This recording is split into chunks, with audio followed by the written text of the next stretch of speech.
तुम रिया की तरह ही झूठी हो दीपिका पादुकोण।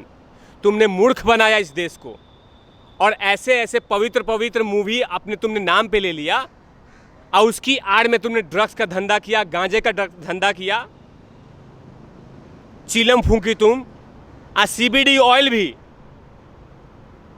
मैंने हद हो गया। मैं तो सब ट्रस्ट मी, मैं जब न्यूज़ देखता हूँ, आज जब मैंने सुना कि CBD ऑयल, मैंने गाड़ी में ऑयल देखा, बालों में तेल में ऑयल लगाने के लिए देखा, खाने में, शरीर में लगाने वाला ऑयल देखा, लेकिन नाक से लेने वाला ऑयल 3 लोग पकड़े जाएं तो बॉलीवुड सब स्वच्छता अभियान शुरू होगा। पहला भट्टू, जो रिया का, करण जौहर और सलमान खान, ये 3 लोग पकड़े जाते हैं तो स्वच्छ भारत और स्वच्छ बॉलीवुड का नज़ारा दिखा जाएगा। क्योंकि इसी तीनों जो हैं वहाँ बैठे हुए हैं, वो लगातार निर्दोष लड़कियों को, निर्दोष लड़कों को मैं बोल रहा हूँ, और लड़कों को इसलिए बोल रहा हूँ कि बस में एविडेंस ये है कि यही दीपिका का छोट भैया, हाफ माइंड इसका पति, इसी ने बोला था कि मेरे साथ कास्टिंग काउच हुआ था। रणवीर सिंह ये कह रहे हैं कि दीपिका पादुकोण के साथ मुझे भी वहीं पे बिठाएं जहां से पूछताछ होगी, क्योंकि घबराहट होती है दीपिका पादुकोण को। और यहाँ पे रकुल प्रीत, यहाँ पे एनसीबी उनसे पूछताछ कर रही है। रकुल प्रीत ने भी चैट जो हुई थी उनकी रिया चक्रवर्ती के साथ, उन्होंने वो बातें कबूली हैं कि हाँ वो ड्रग्स को लेकर बातें कर रही थी। तो इन्हीं सारे मुद्दों पर सर से बात करेंगे। रणवीर सिंह को ये कहना पड़ेगा कि ये बाजीराव की शूटिंग नहीं हो रही है, या बाजीराव मस्तानी, कि बाजीराव भी रहेंगे तो साथ में मस्तानी भी रहेगी, या पद्मावत मूवी नहीं बन रहा है वहाँ पे, शूटिंग नहीं चल रहा है वहाँ पे, कोई शूटिंग वूटिंग नहीं है कि साथ में चाहिए, या ऐसा नहीं है कि वेंटिलेटर पे जा रही हैं दीपिका पादुकोण जी कि जिसके सिलेंडर हाथ में रखेंगे रणवीर सिंह, या वहाँ पे कोई 7 फेरे लेना नहीं है। ये लोग फेरे ले चुके हैं, अब दिक्कत नहीं है। और रही बात परेशानी की, तो साबित कीजिए ना कि आपने ड्रग्स नहीं लिया है, आप साबित कीजिए, लेकिन आप साबित नहीं करना चाहती हैं। और रणबीर कपूर को भी, रणवीर सिंह को भी आना पड़ेगा, अभी इंतजार करें, उनको भी बुलाया जाएगा। क्योंकि जिस तरह का इनका रवैया आपने देखा होगा, जिस तरह का इनका कपड़ा पहना देखा होगा, जिस तरह के स्टाइल देखे होंगे, उसे पता चलता होगा कि shirt ghagra choli, shirt Anarkali suit, तो उसे पता चल जाता है कि ये भी गंजेड़ी हैं, ये भी नशा करते हैं, ये भी चीलें फूंकते हैं। तो आपको ही बुलाया जाएगा, आप उनके साथ जाने की जरूरत नहीं है। वहाँ पे कोई शूटिंग वूटिंग नहीं चल रहा है, वहाँ पूछताछ चल रही है। घबराहट ड्रामा नहीं करने की जरूरत है वहाँ पे। क्या हर सेट पे जितने भी दीपिका पादुकोण की मूवी शूटिंग होती है, उसके हर सेट पे रणवीर सिंह शामिल होते हैं? ये पाखंड बोल रहे हैं, हर जगह वो जाते हैं वहाँ पे। ये पाखंड नहीं बोले। आप अपने घर पे रहिए, जहाँ पे आपका 36 माले पे घर बना हुआ है, वहाँ बैठिए और वहाँ से अपनी बीबी को विदा कीजिए एनसीबी के चौखट पे, जहाँ एनसीबी लगातार थाली, चम्मच, लाठी सब लेके खड़ी है कि ताकि आप इंतजार आइए, आपसे पूछा जाए। अब तो ये हद हो गया है कि ये भी खुलासे हो रहे हैं कि जो ड्रग्स चैट का एक एडमिन ग्रुप बना हुआ था, माने हम लोग का जो एडमिन ग्रुप बनता है आम पब्लिक का, कि दोस्तों के एडमिन ग्रुप में क्या चल रहा है, क्या कॉमेडी, माने ड्रग्स चैट के भी एडमिन बना हुआ है, उसकी चीफ है ये। ड्रग्स कहाँ पे रखना है, ड्रग्स कहाँ से मंगाता है, चीलम कहाँ से फूंकना है, चीलम कहाँ से मंगाना है। उसके बाद ये भी पूछ रहे हैं सुबह सुबह उठ के, माल है क्या, माल है क्या।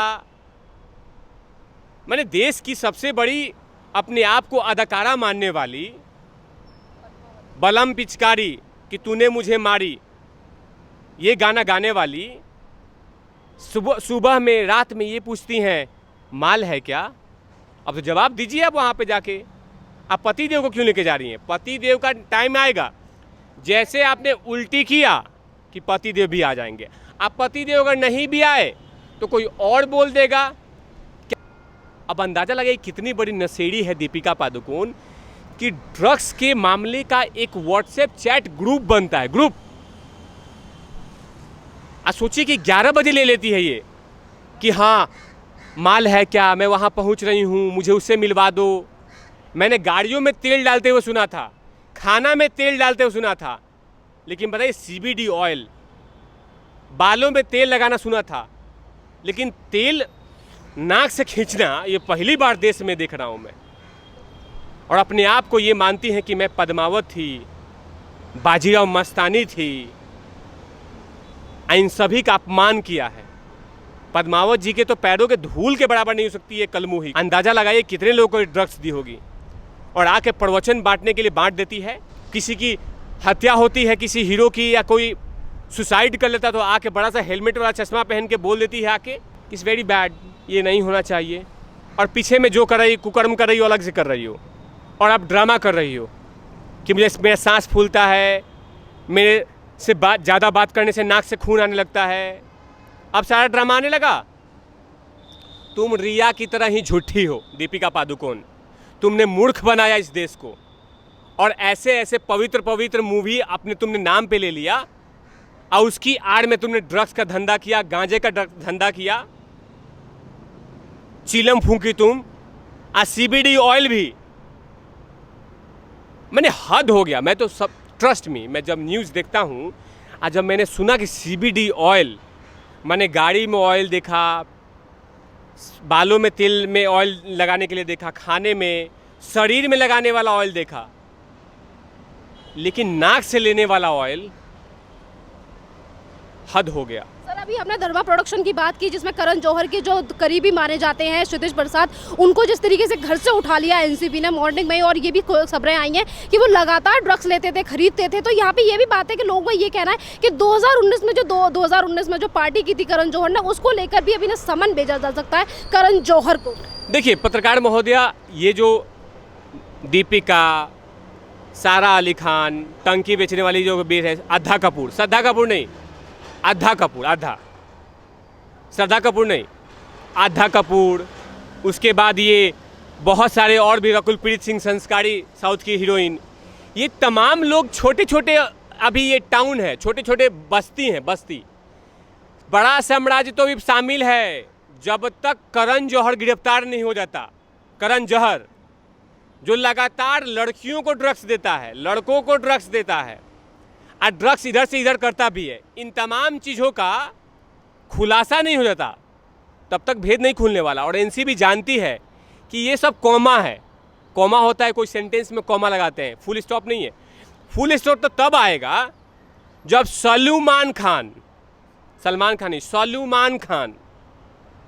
और करण जौहर, ये दो साम्राज्य पे जब एनसीबी धावा बोलेगी, और जब एनसीबी पकड़ेगी, तब पता चलेगा। 150 नाम आने वाले हैं पत्रकार महोदय, 150 नाम। केजे जो गिरफ्तार हुआ है, उसने बताया है कि 150 लोग इन्वॉल्व हैं इसमें। अभी देखिए, सलमान खान की बहूजी मलाइका अरोड़ा खान, वो शामिल अभी नहीं है, लेकिन उनको बुलाएगा क्योंकि उनके पास भी लिंक पहुंचने वाला है। जो लेके भागा था सलमान के भाभी को, अर्जुन कपूर, मैं तो सलमान का फैन, मैं सुपरमैन, लेके चला गया, तो उसको भी बुलाया जाएगा। उसके बाद हाय द जोश, उनको भी बुलाया जाएगा, जो ड्रग्स लेके लगातार हम लोग को मूर्ख बना रहे थे, देशभक्ति के गाना सुखा रहे थे। तो ये तमाम लोग आएंगे, अभी बहुत सारे लोग आएंगे। मुझे तो लगता है कि करण जौहर जाके वहाँ पे जो गोवा में टेंट डाल के बैठा हुआ है, वहाँ ट्यूशन ले रहा है ये वकीलों से कि मुझे बचाने के लिए कुछ करो, क्योंकि एनसीबी लट से मुझे डर लगता है।